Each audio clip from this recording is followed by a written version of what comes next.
From every nation.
Sing, Lord, you are good, say.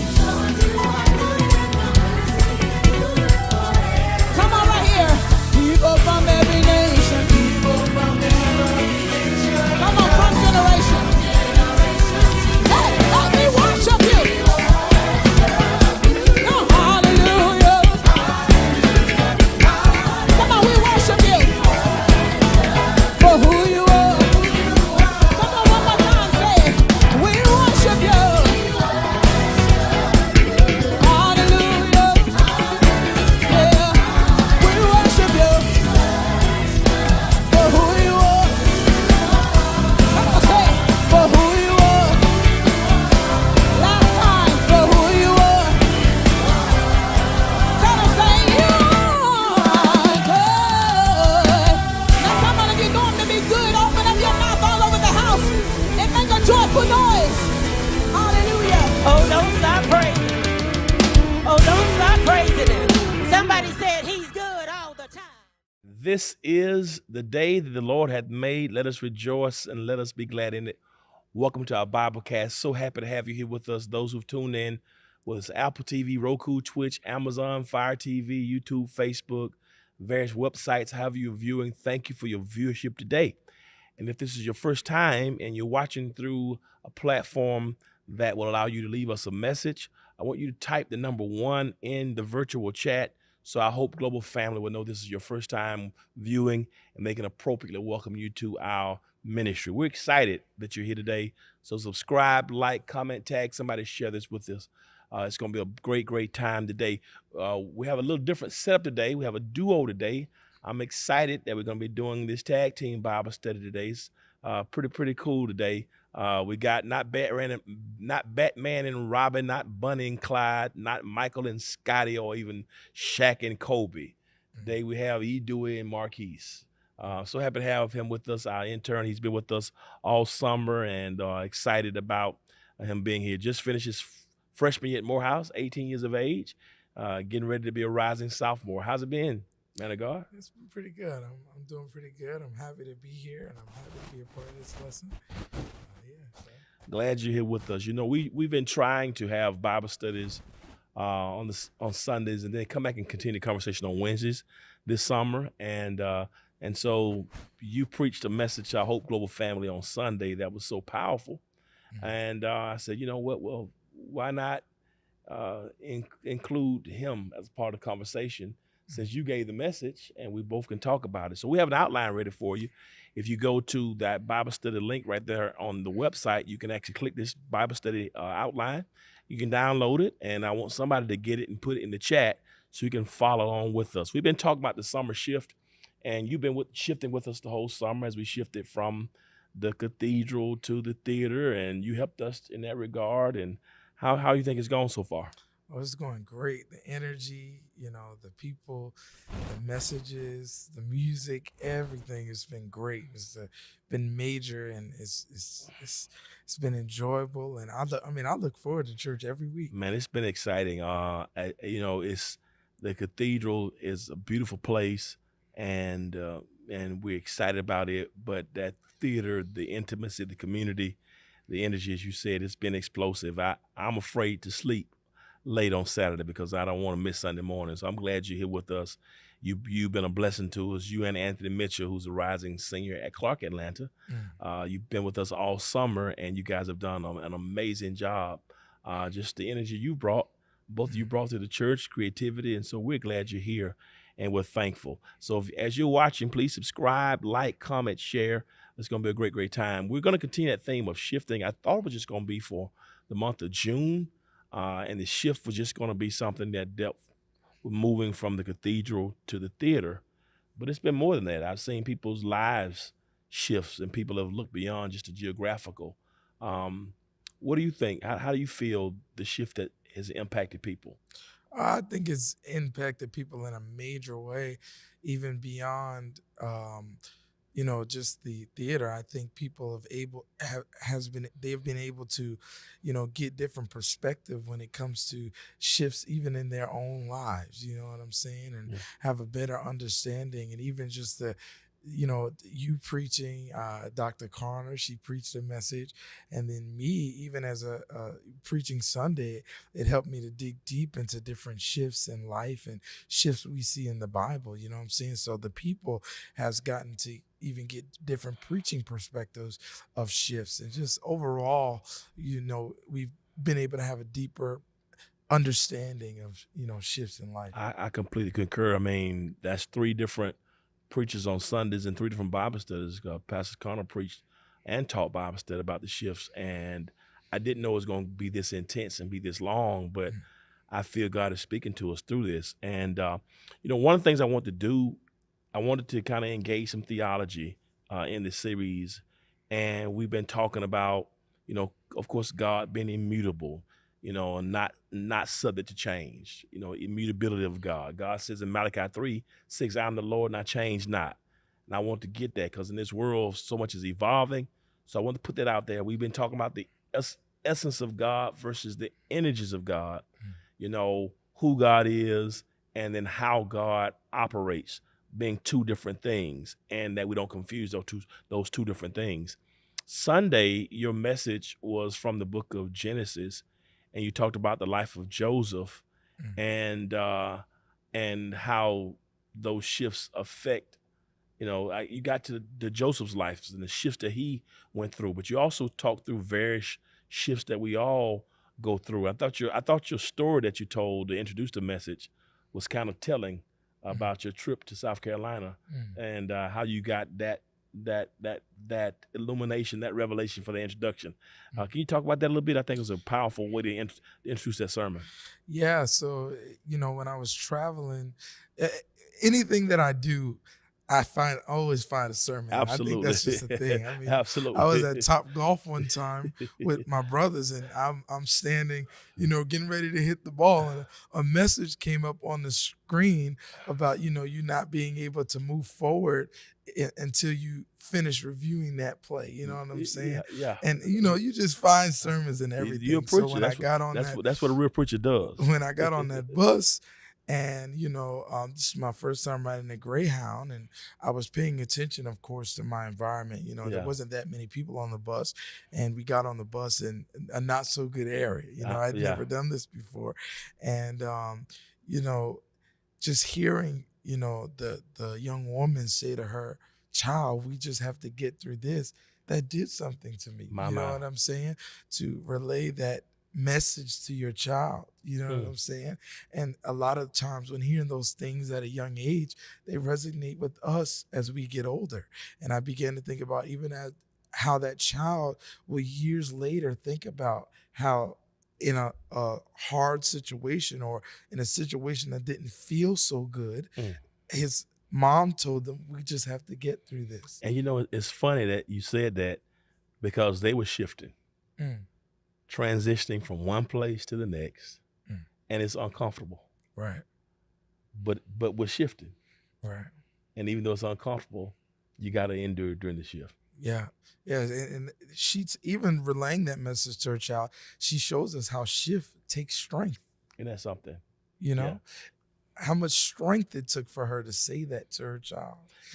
And find positive in a situation that he was conveying to her didn't feel so good for him. Now you know what I loved about the sermon, and I missed it. I wasn't here to hear it all in person. But what I loved about it, appreciated about it, was in my heart, and you and I hadn't talked about this, but in my heart, one of the things I've seen that we've unintentionally done, we have a tendency to equate shift, transition, and seasons to positivity, to promotion, to money, to relationships. The shift, there's a tendency to believe that positivity is attached to it. And I love the angle you took, even with your story you just told us, or reminded us of, regurgitated, because that shift for that couple and for you just said, not the best area.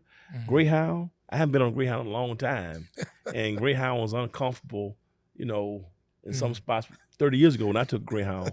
So, but you were shifting. And I appreciated that, the realness of letting people know that just because you're shifting doesn't mean it's going to be wonderful.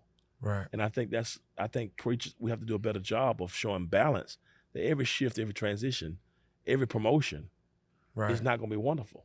What are your Right. thoughts about that? Like, I think that's why the songwriter said, look, a shift is a transition. And the songwriter told us that time is filled with sort of transition. Yeah. He didn't say good transitions all the time. He didn't say bad transitions all the time. As a matter of fact, I learned that song at a funeral. Wow. Isn't that something? I learned that song. I first heard that song and it impacted me at a funeral. Swift transitions. Swift transition. Yeah. But he gives us a solution to even through every transition that we go through. Yeah. When he said, build your hopes on, Jenny Wilson, she said, Yeah. build your hopes on things eternal. Yeah. And hold to God's unchanging hand. And that affirms us, as it affirms us today, you know, that even in shifts that are uncomfortable and aren't good and don't feel comfortable, if you build your hopes on things eternal, which means building your hopes on things that you cannot see right now. Yeah. Isn't that something? Yeah. And I think that's a good word, because some shifts will be positive.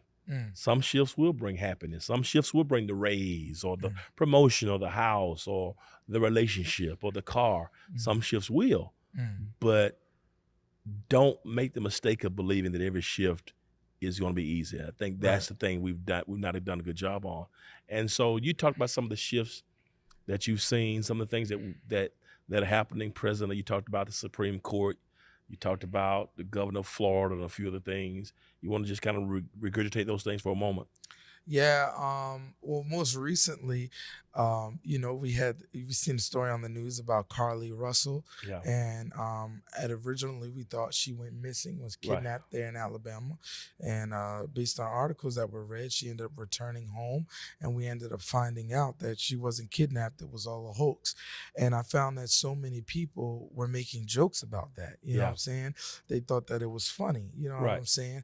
But at the end of the day, when I started to really reflect and dig deep, and I even thought about the Tabitha's house here. And yesterday I went to see the movie Sounds of Freedom about human trafficking and kidnappings. It's just like so many people deal with those things that don't get any attention. Right. There's so many names that we don't hear. Absolutely. And then even us as an African-American community, we prayed and we fought and we shared this, you know, with fear in our hearts. You know, communities, you know, church communities, faith communities came together only for us to find out that we weren't being taken seriously. You know what I'm saying? Right. But there's so many who are in serious situations, even as we speak, you know what I'm saying, that don't get any attention. And we find that she manipulated the system. You know what I'm saying? But even in that, I was, you know, letting the people know we just have to get through this. You know? We got to get through it. I mean, the reality is there are a lot of African-American women, brown, and women, period, but African-American and brown women don't get the same representation in the media. And so things like this can affect in a negative way. Right. You know, and so you're right, but it happened. I think some mental illness may be involved there, but we got to get through it, you know, and that's a good place. Whether it be the governor of Florida, whether it be the Supreme Court system, rolling back affirmative action, as you said on Sunday, those things we got to get through. We got to get through it. But it's also important, I believe, that even as there's shifts that take place in our world, that we make sure we're aware. And that's why I wanted to make sure I highlighted those things, because when those things happen, we hurt as a people, as a community, as a country. You know what I'm saying? Right. And not only do we go through shifts in our individual lives, but those are shifts that we deal with together. So even as we go through them together, it's important that we come together and we make sure we know, and we make sure we fight, and we make sure we stand up for one another in those circumstances, even when going through. Yeah, that's so powerful. You know, you segue from that, and I think we're going to talk about this because this is where it all gets very, very powerful. Knowing that whether the shift is swift, I talked about sudden shifts swift transitions, and how Joseph had to deal with the shifts of life. And so we're going to talk about that today. And I want you to make sure you subscribe, like, comment, share, tag somebody, because this is going to be very powerful. It's going to be a daily dose of hope for somebody who's watching. So what led you to Joseph in that message Sunday? Um, Joseph, I've been studying Joseph for a long time. You know what I'm saying?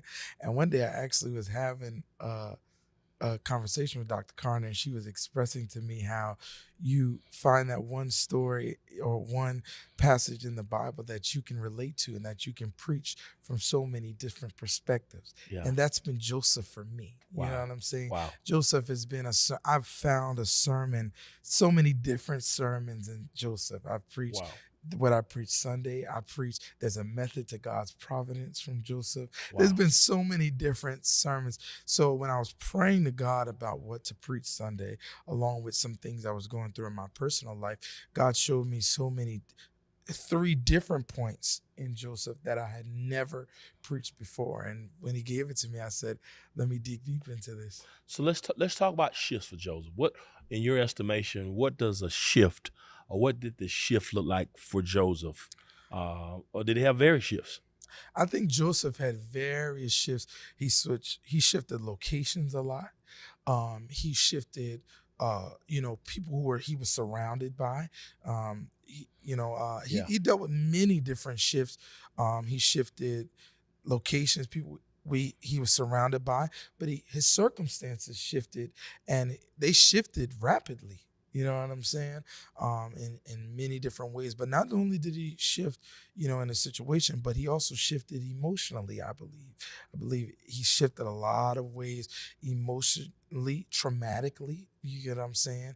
And I think they're great takeaways that I saw, and that's what led me to preach it, that we can take many shifts we can take from him.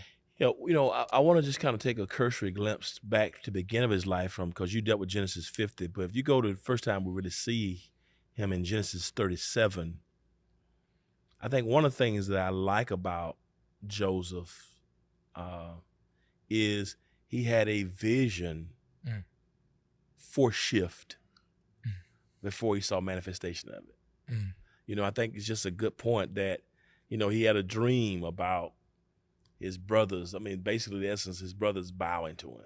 Mm-hmm.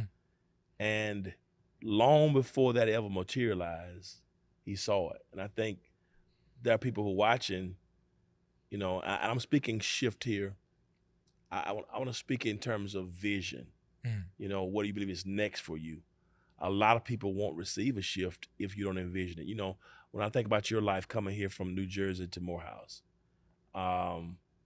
when nothing about your journey was going to bring you to Morehouse. Right. But you saw a vision. Right. For Morehouse. Right. Rather than Princeton or somewhere in Jersey. Right. And then now you're walking in what you saw. We'll talk about that because I think it's important just as an aside, because I want to help people get vision and clarity for their lives. And we got 5 months left in this year. What are you seeing? What's the next step? If you want something to shift in a positive direction, what are you doing about it now to make that process? Right. And yeah, that's very important. I mean, like you said, many people don't know, but I didn't see Morehouse in my journey. Right. You know what I'm saying? And actually, Morehouse was everything that people felt, those that are around me felt wasn't for me. Morehouse, as we all know, HBCUs are expensive. You know what I'm saying? Right. And it was one conversation that shifted my whole perspective. But it shifted my perspective 4 days before I couldn't even apply to Morehouse anymore. Wow. I applied to Morehouse 4 days before the deadline. Wow. January 26th, I applied. February 1st was the deadline, but I got in February 15th. You know what I'm saying? Wow. And now before January 26th, I had only applied to New Jersey schools. Wow. Because I knew being in New Jersey, because of the circumstances I was in, foster care and things like that, I would get my school paid for. Right. You know what I'm saying? So, but one conversation shifted my perspective, shifted a decision, which shifted the whole trajectory. I wouldn't be sitting here doing this with you today if I didn't come to Morehouse College. And that's something. So think about that. So think about the power of one conversation. And we're gonna get to. I just want to talk about that because something had to make Joseph see it. One conversation. And 13, 14 years later, it manifested. So here you are now in August of 2023 after applying January 26th of 2022. And I think that's it's interesting because you said one conversation. Yeah. Both of the conversations me and Joseph had were negative. Wow. The conversation that Joseph had with his brothers and even his father, they told him, "Are you crazy? Yeah. What you're seeing is crazy." Right. When I had that, and that's deep that you say that, because when I had that conversation about going to Morehouse, you know what people said to me? Are you crazy? Lord Jesus. So then that leads me to ask, what happens when the shift in your perspective, other people don't see it? You know, it's funny you said that because if you're not strong enough in what you saw, you could very easily be talked out of it. Because it's easy for you to do school in Jersey. When you get it for free. Yeah. And that goes to what we was talking about earlier with the young woman on the a bus, how shifts take strength. Ain't that something?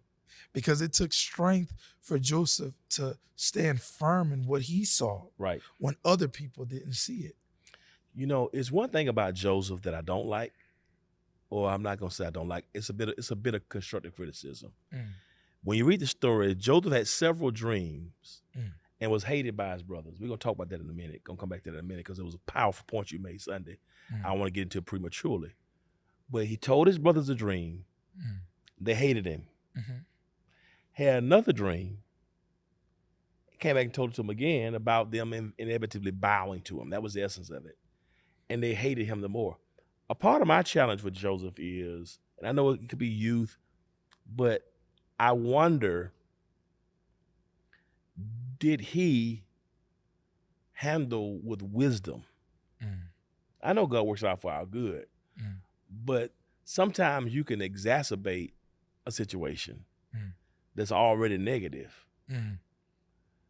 You know, and I know God is sovereign, but I think sometimes we have to be wise enough to know who we're sharing our dreams with, especially when you know that's a challenge. Right. I don't know if he wanted to be beloved by them. You know, he knew his father loved him or whatever. But if somebody already hates you, right, I don't know if I need to continue to have those conversations. You and I have been talking about this year as well, about how do you protect your emotions when you're trying to converse with somebody, right, that you know they mean you no good in the first place. Right. You know, what have you learned, you know, since you've shifted here for college, doing interpersonal relationships, particularly at Morehouse, because Morehouse, you can tell a Morehouse man, but you can't tell him much. So how's that been, you know, in terms of you having to deal with your brothers in your own shifts about things God doing in your life? How have you dealt with that? Because that can be problematic. I think it can be helpful for people who are watching as well. And it's not always easy being around people, like I said, who don't see what you see, who try to deter you from your own destiny. And I think the hard part is, and this might answer what you were saying, I think the hard part is when you have to deal and decipher what to and what not to say, who people you didn't choose to place in your life. My God. These, by assumption, would be the closest people to you. And I said this on Sunday, that Joseph was the youngest of all his brothers. As a younger brother, it's expected. It's a natural expectation to wish or to expect our older brothers to protect us. You know what I'm saying? And I think oftentimes we have natural expectations of people who we didn't place in our lives. Natural expectations for my older brothers to protect me. Natural expectations from my parents to do right by me. We have all these natural expectations. But what happens when those expectations are failed and you now have to decipher and decide how you deal with people who you didn't choose? When you have a friend come into your life and they do you wrong, you could stop being friends. That's your choice. That's your choice. You made that decision. I made that. But what happens when the decision wasn't yours? What happens when you didn't choose that boss? Right. You need that job. Yes. But you didn't choose that boss. Yes. So now you have to decide and decipher, how do I handle this person? How do I? And I think that's the hardest part, especially when you love them. And you're right. He had 10 older brothers, and he was amongst the youngest. I think the 11th one. I think we're 12 and all. He was right before Benjamin. Yeah, and I think the problem is, the challenge there is, if you can't talk to your 10 older brothers, who can you talk to? And I think the other piece is, I wonder, was he aware of their hatred? And I wonder if because could it be that he told him the second dream because he wasn't discerning Right. to know how they felt about him. You can be around people that Mm. you think we're cool because we're brothers. Mm. We can be ministry brothers. Right. We're brothers in ministry. We're brothers in school. Mm. And we think we got the same goals. Right. You're a preacher. I'm a preacher. We both chaplain assistants. We're both Right. in the organization. We both go to the convention together. Right. We're in New Empire, a General Missionary Convention together. Yeah. And I'm thinking I'm talking to my brothers about what God is showing me. But really, I'm handing them the knife to stab. Isn't that amazing? Mm. And I know God works everything out for good, but I Mm. wonder how many of us have ended up hurting ourselves, perhaps, Mm. in ways that we didn't necessarily have to go through because Right. we shared with Too people, much information. too much information for people. Yeah. But you're right. He didn't choose his family. So the thing for me is God gave him a vision of his inevitable shift. Mm. When his brothers would one day bow, he would be the leader. The problem is his brothers shifted. Mm. So you talked about when people shift. Mm. Really, his brothers shifted before he got his shift. Mm. So you want to elaborate on that?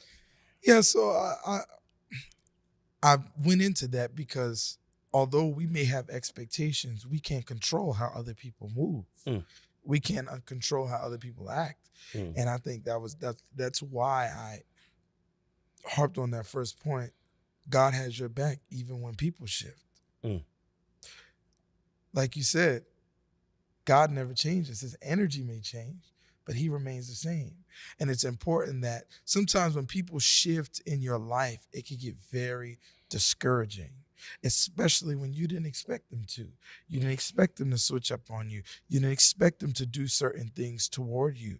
And that traumatic experience, that's where depression comes from, anxiety comes from.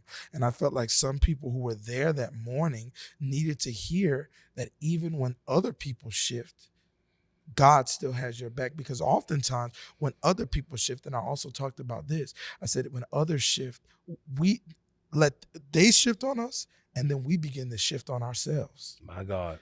And that's what I went into Sunday. I talked about how some people here, you need to know that God had your back through other people shifting.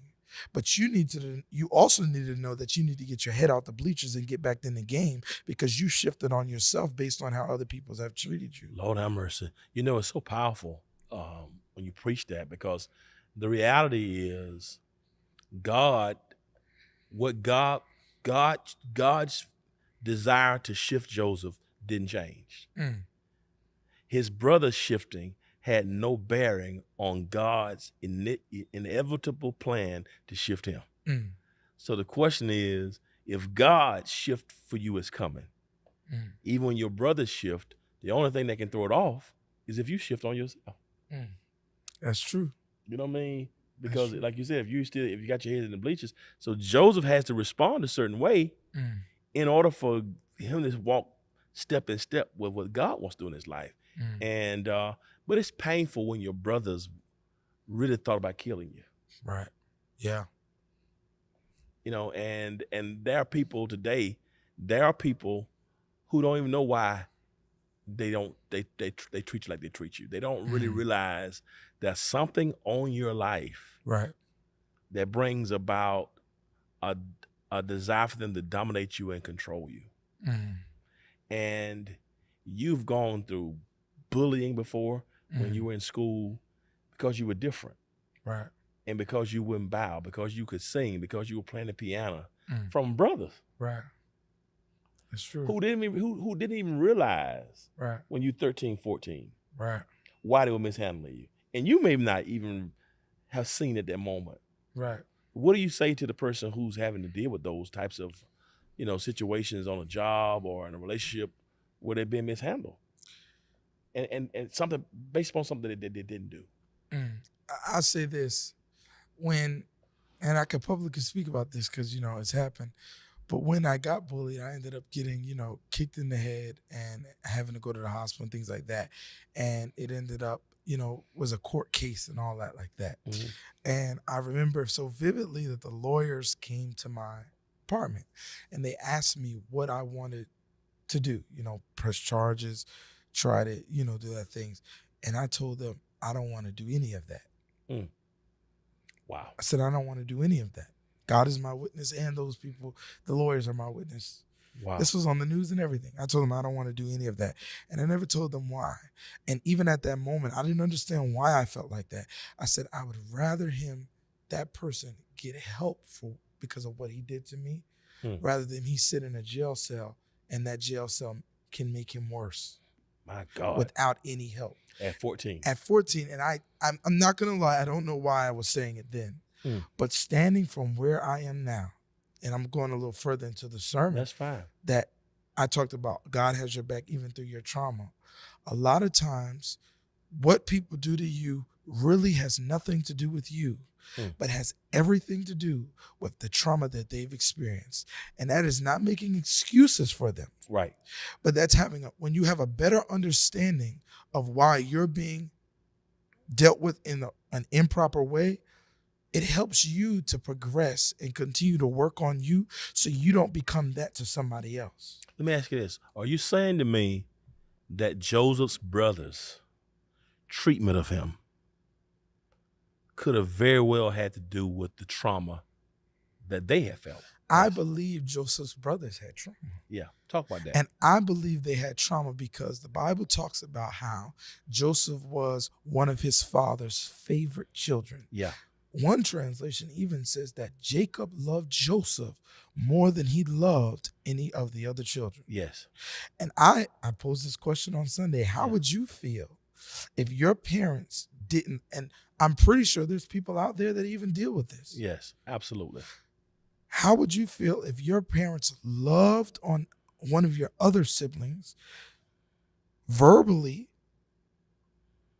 materialistically, emotionally, showed more love to another child more than they showed it to all of you equally? And I believe, I even posed this, that it could have been Joseph's brother's trauma from feeling loveless, from feeling insecure. They were all young, from feeling like they may not have been good enough. In the same house. In the same house. They may have felt that way, that caused them to treat Joseph the way they did. Yeah. That maybe what they did to Joseph had nothing to do with them hating Joseph, but had everything to do with Joseph having something they didn't get. My God. The coat of many colors and a father's love. And what your point was, even when you were bullied, the mature you now looks back and realizes that kid's treatment of you probably had nothing to do with you. Probably had nothing to do with me. Because honestly, when I look back, and I was talking about this with somebody the other day, I talked about how I would try to befriend him just so he wouldn't bully me. I didn't do anything to him. Wow. When I look back, I didn't say things to him that made him. He genuinely was satisfied by how he treated me, because whatever I had or whatever I was doing or whatever it was, he was yearning for something he wasn't getting. Wow. So this negative was satisfying the positive that he wanted. That's so heavy, and the reality. That's why I said with Joseph, I didn't know what Joseph felt. You were more wise now, and you guys about the same age. You know, you saw this guy had issues. I wonder if Joseph saw his brother's hatred, or if he, in his immaturity, because one writer does say that in his immaturity, he knows they hate him, but can't do anything about it. So he continued to, perhaps in an immature way, keep it before them to exacerbate their pain. But you were trying to dissolve a person's pain, and the point is, you don't have to do anything for somebody to hate you. Right. Yeah. And so when there's been trauma, we talk about Joseph's inevitable trauma. But we don't talk about the trauma that perhaps his brothers endured. Right. And I think when you do that, when you start looking at somebody, it's funny you said that, because growing up, my father and my siblings and I didn't have the closest relationship with our dad. And it took me a long time to realize that my father was a kid when he had kids. You know, in his early 20s, he had 3 kids. Mm. So it's hard to expect a boy to be a man. Right. You know, my mother was 13, 14 when she had my sister. You know, they were in high school. So can you really expect maturity out of somebody, and we all on Similac and Isomil at the same time? Right. And so the certain level of trauma to understand what they have gone through, Right. to get a better understanding that if you're dealing with somebody who's not whole themselves, Right. is it fair for you to expect wholeness from somebody Right. who's not whole? And learning how to relieve them of that versus always seeing ourselves as the victims of trauma. So now I realize that those who traumatize Right. could have been traumatized themselves. Right. I think is an excellent point. Yeah. And so Joseph now is thrown in the pit. Mm. That's a shift of location. Yep. And then he goes to Potiphar's house, you know, and he changes locations, changed scenery. Yep. And you talked about that. And it's funny but the Lord was still with him. Right. In every place. God still had his back. Yeah, God, even in the shifts. Potiphar's wife lies on him. Yep. So he has to go through another shift. And this is downward. But God favors him everywhere he went. And then you kept moving through the message. And then you get to the point of overflow. Mm. That Joseph, you talk about having your own back. Mm. I want you to hit on that just a little bit more because I think it's so important. Well, I talked about having your own back still under that point about God has your back even through your trauma. Yeah. And I talked about how, I posed the question, how many people have you hurt because of the trauma that you've experienced? Mm. How many people have hurt you because of the trauma that they've experienced? Mm. You know what I'm saying? And one thing I can tell you for sure, that when you've experienced trauma in your childhood, Yeah. if it don't show up anywhere else, it will show up in your relationship. Lord have mercy. And I dug deep into how a lot of times we don't address our trauma and we allow our trauma to matriculate and it becomes a part of us. And I remember you preaching the sermon when we were in Dallas, and you talked about how we get to a point in our lives where we say comments like, it is what it is. Yeah. What's going to be, what's going to be. Yeah. And when we allow our trauma to matriculate, we begin to look at ourselves in the mirror and say, it is what it is. And we almost get to a point where we stop growing. Have mercy. We stop maturing. And the point I was trying to get across is after a while, and I was taught this even as a young age, before you're the age of 18, you may go to juvie or you may even get off. Right. But after the age of 18, you are now responsible for yourself. My God. You are now responsible. You hit somebody, you going to jail. Absolutely. Nobody's going to pat you on the back and say, it's okay. Right. That's the same with your trauma. Once you get a certain age, it is your job to be able to sit with yourself, look in the mirror, no longer self-medicate with weed or self-medicate with alcohol or, self-medicate to escape from that trauma. You must sit with yourself. Some us self-medicate with anger, and we self-medicate with depression. You know what I'm saying? Self-medicate is the wrong word. Not self-medicate, but those things begin to take over because we haven't dealt with what is the root to that. You know what I'm saying? Yeah. And we have to get to a point where we have our own back. And we go to therapy, and it's not easy. Right. I'm not saying that. I've been through the process, and even I'm forever going through that process of evolving and going to therapy and healing from things that I've been through. You know what I'm saying? Yeah. But it's important that we have our own back. Right. And in having our own back, we go through and do those hard things. Yeah. I would rather be in a moment of be uncomfortable for a moment. Yeah. Than be traumatized for a lifetime. Have mercy. You get what I'm saying? Lord Jesus. I'd rather sit there and cry and confront those things. You know what I'm saying? And it is uncomfortable. Yeah. But I'd rather be uncomfortable so I can make those people who I love comfortable. It's deep that you said that because people don't realize it. If you were in a manipulative situation as a child, if you were manipulated by teachers, by parents, by older siblings, by whomever, somebody that you trusted, it is highly probable that those are your coping mechanisms, and you will eventually become the manipulator. Right. And not even know it, because you've been carrying that baggage for so long, but that's such an environmental factor on that. And until you sit with it, Right.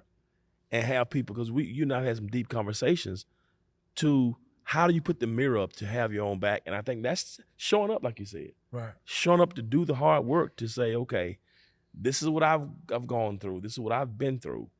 And so Joseph, what I love about him, you don't see the trauma coming out of him.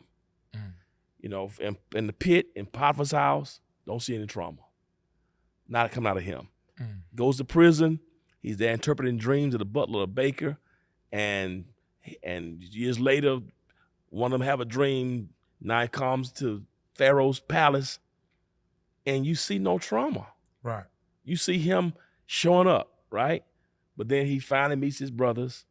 They come to get an allotment portion with their dad. But then you said something that was so powerful, Sunday, when you closed. In that 50th chapter, I think it was the 14th verse, I believe, if I'm not mistaken, about Joseph weeping. Yeah. Joseph. Joseph's brothers feel that the only reason they've got off is because of Jacob, which is Joseph's father. Right. And that's even deep in itself, because the very person who they could have felt didn't love them was the person they felt that at this point was protecting them from judgment. And that's something.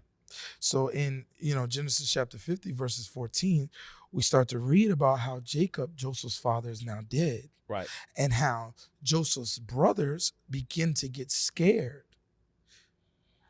that Joseph will then retaliate against them for what they did to him. And would you believe me if I told you that I believe Joseph's brothers writing this letter to Joseph was even them still being manipulative? Wow. Yeah, I can see it. They were still being manipulative. Yeah. Because all they cared about was being I don't believe they could have, they might not have been, but based on what I've read and how I read it, it seemed like manipulation. Yeah. I'm just trying to get off. Yeah. You know what I'm saying? We're going to write you this letter because our dad is dead and you the second in command of Egypt, and we know you won't get back. Exactly. You're going to get us back, and we're writing this letter to let you know dad is dead. Don't come and get us. Don't kill us. Not because we have a desire to be relational with you, but because we don't want you to have revenge. Not only that, they said in the letter that their dad told them to write it. Exactly. And we have no evidence where that took place. And my question would be, this is why I say it's manipulation. Why didn't they do it while their dad was there? Absolutely. Right. Why do you wait until he dies before you send the letter? I wonder if their dad even knew what they did to Joseph. Now that's a good point. Or to the extent that they did it. That's a good point. You know what I'm saying? Yeah. But when Joseph reads the letter, it was interesting to me that Joseph didn't get angry. Yeah. He didn't say, "Get out my face." Yeah. He didn't do any of that. He wept. Well, and you talked about that weeping son. That's the first time we see that type of emotional, deep response. What did that weeping mean to you? It meant so much to me because, and this is where my personal experience kind of connected. Yeah. Going through so many things at a young age, people would think me being at Morehouse and me, even being at the church is me on my mountaintop. Yeah. And it very much can be. But nobody knows that even on the mountaintop, there are still times that I weep because of things I had to go through while I was in the valley. That you're still going through. That I'm still going through. And I think that's that stood out to me, that Joseph people would consider him being ruler over Egypt, the mountaintop. Yeah. He's at the top. Yeah. He's running stuff. Yeah. But still we see him weeping because of what he had to deal with. Who hurt him, who didn't stick with him in the valley, who put him in the valley. And I felt like that was that many people needed to hear that. Many people there, I know there was, I prayed to God about it, who may have been on the mountaintop may have made it out of certain situations, may have made it out of certain circumstances, but they were still weeping because of what they had to go through while they were in the valley. And the fact and the possibility that Joseph may have known that after all the hurt these guys caused me, even though God used it for his glory, you guys are still being trifling and manipulative. I'm at this point, and after all this, I still can't trust you. And my dad's not here. You mentioned earlier about finally getting to the place and the people that you want to be there with you can't celebrate with you. Right. That's awful. That's awfully painful. Yeah, I can't imagine. And that's even another perspective to think about. How he didn't have his dad with him. He didn't have the person the Bible says loved him really the most. Yeah. Yeah. With him through it all. Yeah. And then we see no record of his mom. Yep. We don't hear about his Right. mom. After giving birth to him, she's not mentioned, is she? She's not mentioned. Yeah. Not to say she wasn't there, Right. but I'm saying we don't hear about her. Right. We don't hear about her being when he became ruler over Egypt. We don't hear about her being there. Absolutely. You know what I'm saying? Yeah. So we don't know what Joseph even dealt with that. That's true. And now he's lost the person that the Bible says has basically loved him the most. Yeah. And now he's left with the people who's hurt him the most. Lord have mercy. And he's got it. And maybe that's why he weeps. You talked about how even in that, God provided for him a cistern. And we're going to close out. I want you to talk about that cistern, because I think that was a powerful way to offer hope and close that message. When I originally read the text, some said ditch, some said cistern. And I had never heard anybody preach specifically about that. So I began to research, and I'm like, ditch, cistern. I know what a ditch is, but I'm like, what is a cistern? And I began to really dig deep into what a cistern is, learning that a cistern, when it rains and things like that, a cistern is where the water is stored for later use. And I thought about it. I'm like, Joseph is in the cistern, but there's no water in it. And I even said Sunday, I didn't elaborate on it, but how it's another sermon, how often we feel the situation we're in is the worst, but really still God is still protecting us from what could be worse, because there could have been water in that cistern. Joseph could have drowned in that cistern, but I felt there was significance that God placed him in a place where overflow would be. And I thought about it, and I thought about it. And I thought about it, and I said... From the very beginning. The ditch, the cistern. This is the first place he was placed. In a cistern, in the ditch. In a cistern. And I said, could it be that God was placing Joseph in a place of overflow? That there was significance to where he was. He was being preserved and prepared for later use. Because we see he's in the cistern, but the Bible doesn't tell us what's going on in the cistern. We don't hear what Joseph's saying in the cistern. They don't tell us what he's thinking. And I thought, why don't you as people, why don't we insert our own scenario into that? And I call it the cistern stage of life. The place nobody really knows about, that dark place. I even had said, perhaps Joseph even tried to cry out, but the very place he was in, the very circumstances he dealt with, silenced him. In that dark place. And I believe Joseph, and I told the people, and I encouraged them that, and even encouraging myself, that this dark place, this place that's not comfortable, this place that you didn't choose to put yourself in, what if it's preserving you, but preparing you for your later use? Man, you're preaching that is so prophetic. The ditch was prophetic. The pit, the ditch, the cistern. What happens? The thing we look at it. What happens when the ditch is connected to your destiny? Isn't that something? And the pit is connected to your palace. That is so good. It's true. And we rebuke the cisterns. We rebuke the pits. But the brothers could have been throwing him prophetically into destiny. You thought you were throwing him in a ditch, but you were throwing him into destiny. What would you say to the people watching right now who are going through shifts, people are shifting on them, and you closed out Sunday talking about, being the reassurance and the affirmation that God has their backs. How would you close this lesson out to somebody who's watching, who's going through those shifts with family and the weeping and the uncertainty? What would you say to those who are watching? What's in your heart to share with those who are watching now? Like I said Sunday, Joseph was in a cistern, but even Jesus, he was on a tree. And the Romans, I even said in my sermon, Joseph's brothers really left him for dead. They didn't want the guilt of killing him themselves. So they left him for dead. Absolutely. The Romans left Jesus for dead. God had Joseph's back. God had Jesus's back. So trust that God has your back.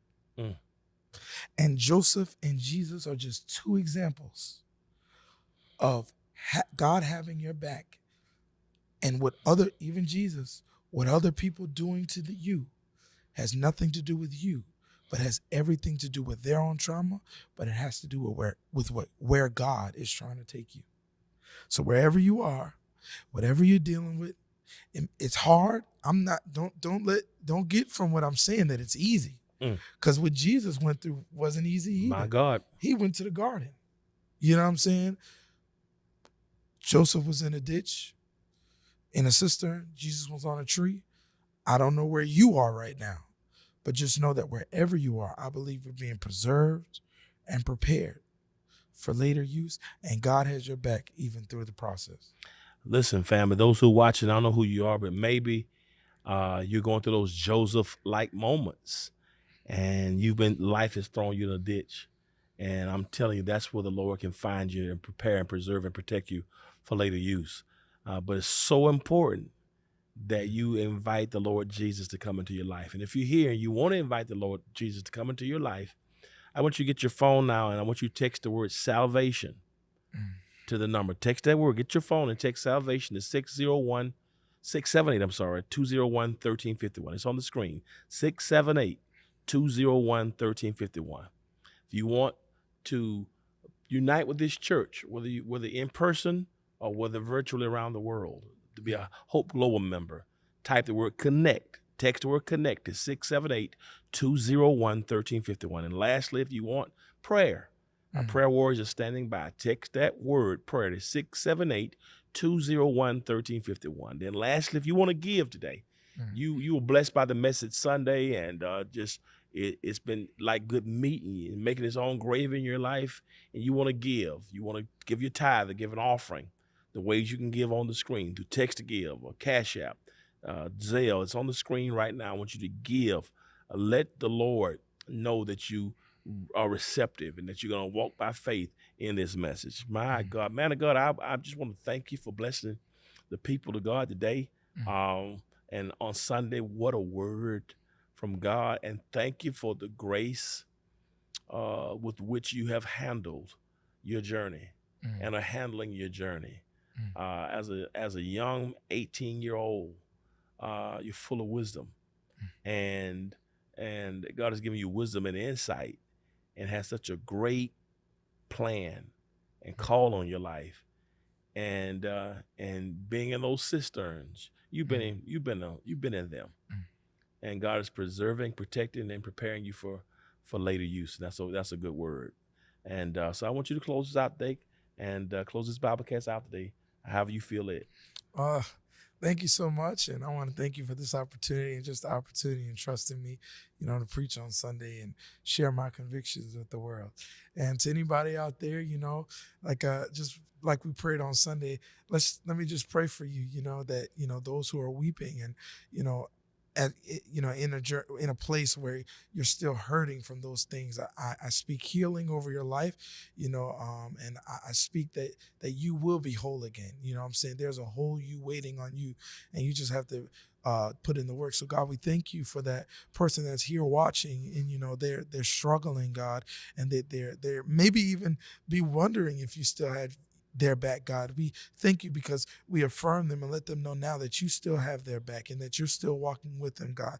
But we also pray, God, that they will put in the work they have to do to be healthy, to be whole, and be healed, God, because nobody goes through life without dealing with cisterns. Nobody goes through life without encountering trauma. But God, even through that, we know that you're with us and that you provided resources for us to be able to get better, do better, be better, and be whole, God. So we thank you, we bless you, we give you glory because it's already done. In Jesus' name, amen. Hey, fam, if you didn't miss, if you didn't hear the message Sunday, go to YouTube, go to Facebook. It's on demand. Check it out. Even in the shift, God has your back. The life and the story of Joseph. Hey, Minister Marquise Dukes, he's blessed us in an amazing way. Minister Marquise Dukes Samuels, so glad to have him here with us, and we're thankful that you're here with us. We're going to close now, but always remember this. If you'll be good to God, God will be good to you. Till we meet again, even in the shift, remember, God has your back. We love you. Take care. Peace and blessings.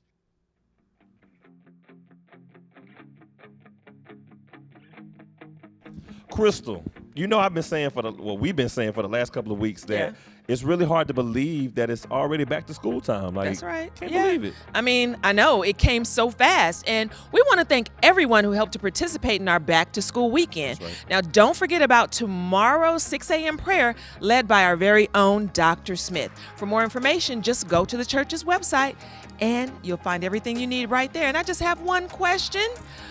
Why you got on that backpack? What you mean? Why do you have on that backpack? Because it's back to school weekend, and since we decided to dress like we're in private schools anyway, and I only actually went to public school, so I don't really know nothing about that life, but I wanted to look the part. Okay. Now leave me alone so I Okay, can do you my got thing, it. please. Do your thing. Now, for all of our new members out there, whether you joined virtually or in person, you can complete your new membership requirements in just one day. All you have to do is sign up for the virtual. That's important. Don't come here. Virtual. Spiritual boot camp Yes. is scheduled for Saturday, August 12th from 10 a.m. to 3 p.m. Text the word membership to 678-201-1351. And also know that children ages 6 and up can be registered for a class, especially designed just for them. That's new. Okay. That ain't new. It's not. No, they do that all the time. You just didn't. It's new to you. Well, I knew it. Anyway, join the men and women of hope for a combined fellowship on Saturday, August 19th at 8 o'clock a.m. in the Hope Center. This will be a session for women and men to speak on what males and females need from each other. That should be interesting.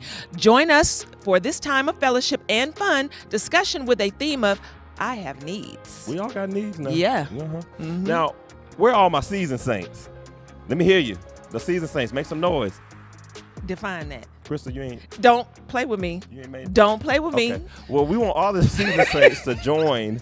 The seasoned saints to all join together on Saturday, August 19th for a trip to Trilith Studios. You know Okay. about Trilith Studios? I do not. I don't either. This is an adventure to tour a Trilith Studios film and movie production in Fayette County, Georgia, at a cost of $25 per person. All you have to do is text the word studio to 678-201-1351 to register, or you want to visit the church's website. Awesome. Okay. The Men of Hope, in collaboration with the Health and Wellness Ministry, will host the Real Talk, Real Men Conversation. This monthly discussion will be facilitated by the African Male Wellness Agency on Thursday, August 24th at 6 o'clock p.m. in the atrium. Now, these conversations will empower men to understand how prevention can provide them with longer life.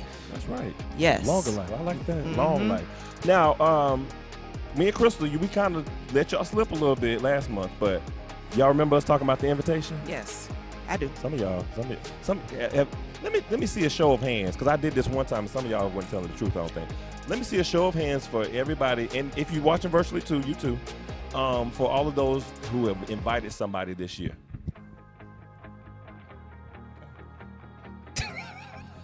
You see, Some he of y'all- hesitated putting his I hand was up. trying to get their hands up Okay, first before. whatever. Now, whether you're watching virtually or you're here in person, we want you to remember that we need you to invite someone.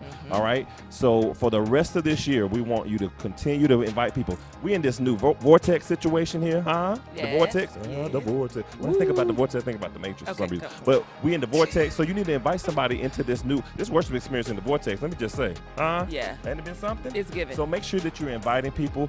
And also know that if you have any questions or want to know like what's the best ways to do that, then you need to go to our website, because there's a lot of tips and tools that can help you with the conversation. Because some people, a little scared to be inviting people. But so if you're scared to invite people, then go to the website. It'll help. Right. Also, for all of our visitors, we got a nice booth set up outside for you. We have a special gift just for you when you leave service today. So make sure you check that out before you leave. But if you are visiting, welcome. Thank you. And all veterans and their families are invited to attend a monthly Veteran Segway on the third Tuesday of each month from 6:30 p.m. to 7:30 p.m. This meeting will consist of special guests who will share vital information to veterans and their families and fellowship with other veterans. To participate in this virtual meeting, please text the word Segway to 678-201-1351. And for my virtual family, we have many ways to keep you connected. So if you need prayer, just text the word prayer. If you would like to be saved, text the word salvation. And if you want to become a member of the House of Hope Atlanta so you can dress up in your school clothes on Back to School Sunday, text the word connect to 678-201-1351. Well, that is our time for today, and we have to go. And apparently, Corey has to go back to class. Right. But remember that life with God is better in every way, every day. Be blessed. Crystal, did you ever attend like a private school or anything like that? No, I was public school latchkey kid. That's me. Latchkey kid. Okay. Yes. You had to add that in there. I did, because that's important. Okay. All right. I mean, I thought you might have went to like a boarding school or something. You kind of got that boarding school, like you don't get. And somebody had said that me and you look like Fred and Daphne. Ooh. From the Scooby-Doo. Scooby-Doo? That's what somebody said. I ain't gonna say who said it, but we gonna get him for saying that. But he did say we look like Fred and Daphne today. I guess we are kind of giving. A little bit. Well, we need a Scooby and Velma, huh? Right. All right, we gonna go. Bye. Love y'all. We Shane.